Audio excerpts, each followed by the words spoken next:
Hi, my name is Deepak Malhotra and I'm a professor of negotiations at Harvard Business School. I'm also the author of the book Negotiating the Impossible and co-author of the book with my colleague Max Bazerman, Negotiation Genius. In this series of videos, I'm talking about the topic of negotiation, and in each clip I talk about one key insight, one idea, one approach, one tactic, one principle that will hopefully help you as you navigate your own deals and disputes. In this video, I want to talk about a difficult situation we often find ourselves in. When we're tempted to lie in a negotiation because we think that telling the truth will be costly. Well, a lot of people I know want to be as ethical as possible in all of their dealings, even when a lot of money is on the line. But they worry about this trade-off. If I'm too honest, if I don't lie, I might lose my shirt at the negotiation table. So in our book, Negotiation Genius, we have a chapter entirely devoted to lies and deception. And one section of that Max and I use to talk about smart alternatives to lying in negotiation.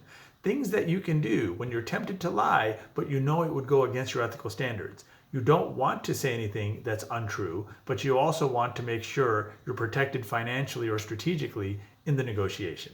So what can you do when somebody asks you a question that tempts you to be untruthful?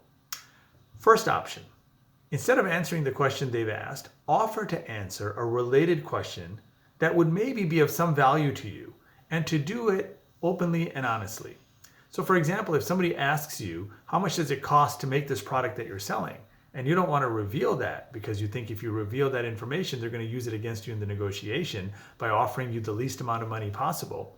Well, instead of answering truthfully or untruthfully, you can say, listen, that's not information that we can share with you, but I can understand or appreciate why you'd want to ask. You want to make sure that what you're paying for this product, what you're paying for this service is worth it.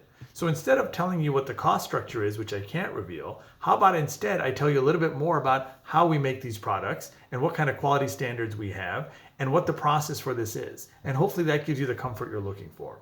So you've openly and honestly answered a related question that is hopefully of value to you, but you're comfortable sharing the information. Second option, you can say to someone, listen, we can't answer that question at this stage in the negotiation. For example, if you're negotiating a potential partnership or an M&A deal and they want to know certain information, it's not uncommon to say certain information we can reveal up front, but other information only comes later in the due diligence process. When we are more comfortable, when we are more sure that this process is a legitimate process, that we're actually trying to make headway towards a final deal that would work for both of us. So information you can't reveal at a certain time in a negotiation, you may offer to reveal to them at a later stage in the negotiation when you are more comfortable, when there's more trust, etc. A third option for how to respond to a difficult question where there's a temptation to lie but you want to be open and honest and ethical is to make a trade, where you say, I'm willing to give you that information you need if in exchange you're willing to provide us with the following information that we need. Or you might ask for a different concession. If you want this information, we can certainly do that, but first we need an assurance that we are agreed to the following elements of the negotiation. For example, if you want to know my cost structure, before we do that, why don't we first agree to what margin we are going to get in this deal? So once we give you the cost, we no longer have to worry about whether you're going to squeeze us because we've already agreed to a 10% margin or 15% margin or a 20% profit margin. That way you can reveal the information, but you're protected because they've made a concession or made an agreement in advance. When you do these three things, it just allows you more ability to balance this trade-off between wanting to be open and honest, but also wanting to make sure you get a good enough deal or a great deal in negotiations.